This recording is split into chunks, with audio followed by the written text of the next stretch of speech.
જો મનમાનું વર્તન કરશું તો આપણે દુઃખી થશું. ક્યારે પણ આપણને સુખ મળવાનું નથી.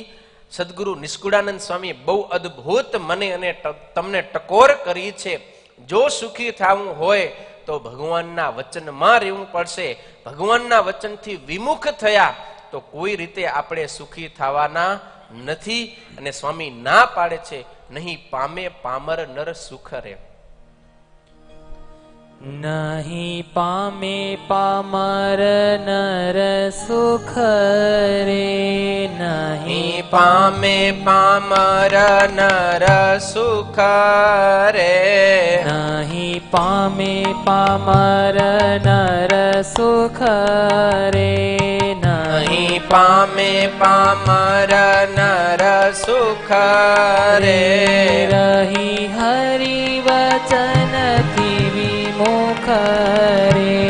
રહી હરિ વચનથી વિમુખ રે. નહીં પામે પામર નર સુખ રે. નહીં પામે પામર નર સુખ રે. સુખ પામશે સંત સો જાણ રે. સુખ પામશે સંત સુજાણ રે. જે કોઈ વર્તે છે વચન પ્રમાણ રે. જે કોઈ વર્તશે વચન પ્રમાણ રે. થઈ રહી વાલા નવે જાણ રે. થઈ રહી વાલા ના વેચાણ રે. નહીં પામે પામર નર સુખ રે. નહીં પામે પામર નર સુખ રે.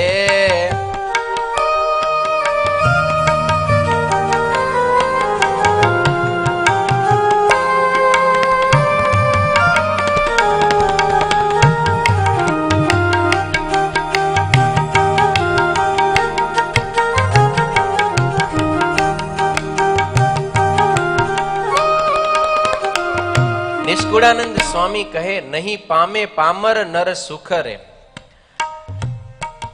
રહી હરિ વચનથી વિમુખ રે. ભગવાનના વચનથી વિમુખ ગયેલો પામર તુચ્છ મનુષ્ય ક્યારે પણ સુખ પામવાનો નથી. પૂર્વે પણ જે કોઈ સુખી થયા છે એ બધાએ ભગવાનના વચન પ્રમાણે રહીને જ સુખી પામ્યા છે.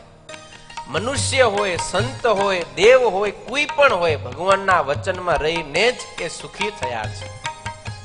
વચનમાં રહેવું કેવી રીતે? તો નિષ્કુળાનંદ સ્વામી બહુ અદ્ભુત વાત બતાવે છે કે તમે કોઈ પણ શિખર હોય, શિખર ઉપર ધજા જોઈ છે? હા, એ કેવી રીતે ફરકતી હોય છે? તો કે જેવી રીતે આમ પવન આવતો હોય ને એવી રીતે એ ફરકે છે. પણ ક્યારેય તમે જોઈ ધજા કે પવનની વિરુદ્ધ દિશાની અંદર ફરકે? ના, જે બાજુ પવન વાય સરળતાથી બસ એ બાજુ ફરકે. એવી જ રીતે જેમ શાસ્ત્ર, સંત અને ભગવાન વચન કહે આપણે બસ એ પ્રમાણે વર્તવાનું. શાસ્ત્ર, સંત અને ભગવાનના વચન એ જ આપણું જીવન. આવી રીતે આપણે થઈ જાવ છો. વળી બીજો દ્રષ્ટાંત આપ્યો કે કોઈ નદી વહેતી તમે જોઈ હશે. એ નદીની અંદર નાના નાના છોડવા ઊભા હોય.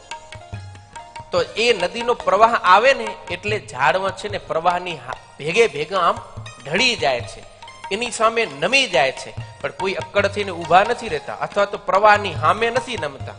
ને જે અક્કડ થઈને ઊભા રહી શું થાય? તણાઈ જાય, જડમૂળથી જાય એમ. પણ જેમ પ્રવાહ વહે એમ જો નમી જાય ને તો પછી એને દુઃખી થવાનો વારો આવતો નથી. એના જડમૂળિયા રહે છે. પણ અક્કડ બને અથવા તો અવળો હાલે ને તો એને નદીનો પ્રવાહ છે ખેંચી જાય, જડમૂળથી ઉખેડી નાખે છે, અસ્તિત્વ મટી જાય છે. એમ અહીંયા કને નિષ્કુળાનંદ સ્વામી કહે છે કે જેવી રીતે નરમ તૃણ નદીના તટની અંદર ઊભું રહે છે, વારીના વેગથી વળી જાય છે, એવી જ રીતે આપણે ભગવાનના વચનમાં વળી જાશું ને તો ક્યારેય જીવનમાં દુઃખી થવાનો વારો નહીં આવે.